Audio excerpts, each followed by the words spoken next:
বিসমিল্লাহির রহমানির রহিম। প্রিয় দেশবাসী, আসসালামু আলাইকুম। অনেক দিন পরে আপনাদের মাঝে দু চারটা কথা বলতে আসলাম। সেটা হলো আমাদের বাংলাদেশে বর্তমান পরিস্থিতিতে 2026-এর এই জুলাই মাসের কথা বলতেছি।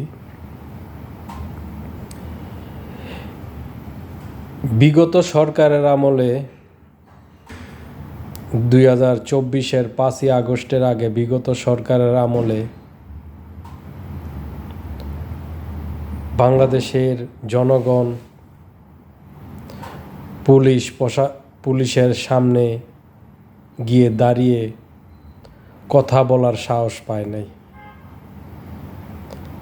আর এখন বর্তমানে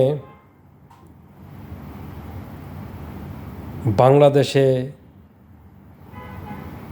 এরকম একটা পরিস্থিতি হয়ে দাঁড়িয়েছে, অপরাধী ধরলে পুলিশে সেই অপরাধীর পক্ষ নিয়ে গ্রামের লোক, মহল্লার লোক, পাড়ার লোক সবাই একত্র হয়ে পুলিশের উপর আক্রমণ করে।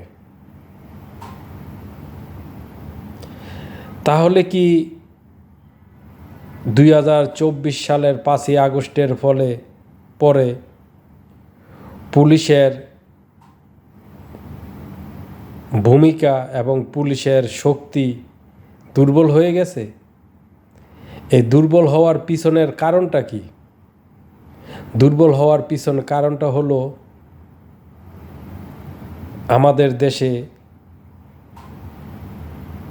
2024 সালের 5ই আগস্টের পরে কিছু মব সৃষ্টিকারী বেদব তৈরি হয়েছে। সেই বেদবদের কারণে আজকে দেশে আইন শৃঙ্খলার অবনতি ঘটেছে। মানুষ এখন আর আইনের তোয়াক্কা করে না, মানুষ এখন আর পুলিশকে শ্রদ্ধা করে না। এই বেদব মব সৃষ্টিকারী যারা মনে করেন হাঁটুর সমপরিমাণ যেই ছেলেরা এখন মব তৈরি করে মানুষের নৈতিক চরিত্র হরণ করে, প্রশাসনের উপর আক্রমণ করে, এরা কারা? এরা 2024-এর আগে ঢাকা বিশ্ববিদ্যালয়ে ছাত্রলীগের ছত্রছায়ায় তারা লালিত পালিত হয়ে এখন তারা এই মব সৃষ্টির আসল কারিগর। আজকে মানুষ, পুলিশ যখন অপরাধীকে ধরে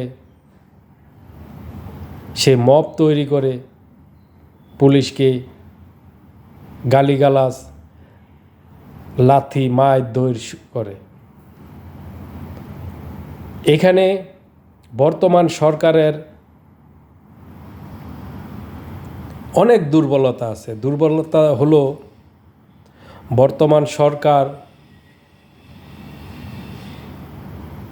পুলিশকে ঢেলে সাজাতে হবে,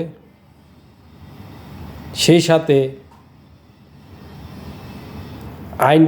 আইনকে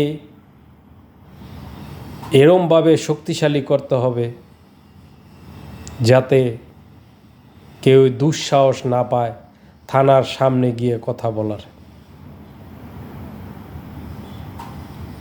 এবং পুলিশে জনবল, অস্ত্র, গাড়ি এগুলা বাড়াতে হবে। তা না হলে দেশের আইন শৃঙ্খলা রক্ষা করা কঠিন হয়ে দাঁড়িয়েবে। আজকে কথায় কথায় মানুষকে হত্যা, রাত বিরাত মানুষ হাঁটতে পারে না ছিনতাইকারীদের কারণে। কেন ছিনতাই মাদক কেন বাড়ছে? এই মাদক আসে কোথা থেকে? মাদক কারা দিচ্ছে? কারা কাদের ছত্রছায়ায় আনে? এই মাদক আসে বড় বড় প্রভাবশালী লোকদের ছত্রছায়ায়, যখন যারা ক্ষমতায় আসে এবং বর্ডার সাইটগুলোকে নেতৃত্ব দেয়, সেই বর্ডার সাইটগুলোর ভিতরে কিছু লোক থাকে ক্ষমতাসীন, তাদের আন্ডারে আসে। জনাব তারেক রহমান, আপনাকে অনেক শ্রদ্ধা করি।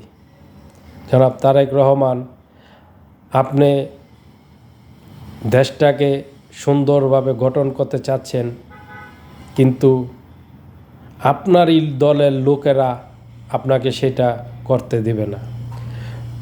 কর্নেল অলি আহমেদ আপনাকে অলরেডি ইনফরমেশন দিয়েছে আপনি ঢাকার বাইরে ঘুমাবেন না। আপনার বাবাকেও কর্নেল অলি আহমেদ সেই পরামর্শ দিয়েছিল, আপনার বাবা সে পরামর্শ গ্রহণ করে নাই, সে চট্টগ্রাম সার্কিট হাউসে রাত্রি যাপন করেছিল। আপনার বাবাও সৎ ছিল, আপনিও সৎ ছিলেন, কিন্তু আপনার দলের লোকেরা আপনার দলের ভিতরে গাপটি মেরে বসে থাকা, বিগত সরকারের থেকে অর্থ আত্মসাৎ করে খেয়ে নিজে ফুলে ফেপে বড় হয়েছে, আপনার দলের ভিতরে আছে, আপনার সাথেই থাকে, এদেরকে চিহ্নিত করেন এবং ভারতের রয়ের এজেন্টদের চিহ্নিত করে তাদের গ্রেপ্তার করে জেলে ভরে রাখেন। ভারতের রয়ের এরম এক চক্র, ভারতের রয় অলরেডি বাংলাদেশের পলাতক 3 জন মেজর জেনারেল ভারতের সেনানিবাসে, কলকাতায় সেনানিবাসে তারা লালিত পালিত হচ্ছে। ষড়যন্ত্র করা তাদের নৈতিক কাজ। তারা ষড়যন্ত্র ছাড়া তারা আর অন্য কিছু চিনে না বাংলাদেশের পক্ষে। অতএব জনাব তারেক রহমান, শক্ত হন, আইনকে কঠোরভাবে ঢেলে সাজান, সুন্দরভাবে ঢেলে সাজান আইনকে শক্তিশালী করুন। তা না হলে বাংলাদেশের ভবিষ্যৎ অন্ধকার। কারণ বাংলাদেশের আমরা জনগণ যারা আছি, আমরা কেউই ভালো না। আমরা কে কার পাছার ভিতরে বাঁশ ঢুকামো, এটার জন্য আমরা সবসময় রেডি থাকি, কারণ আমরা জনগণ ভালো না। আজকে যে বৃষ্টিতে যে বন্যা হচ্ছে, তার কারণ কি? তার কারণ হলো বাংলাদেশে যার নদীর লগে জায়গা সে নদী দখল করে, যার খালের লগে জায়গা সে খাল দখল করে, যার রোডের সাথে জায়গা সে রোড দখল করে, যার ড্রেনের সাথে জায়গা সে ড্রেন দখল করে। বাংলাদেশের মানুষের ভিতরে ছাড় দেওয়ার কোনো মন মানসিকতা নেই। বাংলাদেশের মানুষের ভিতরে ছাড় দেওয়ার কোনো মন মানসিকতা নাই, দখল করার মন মানসিকতা আছে।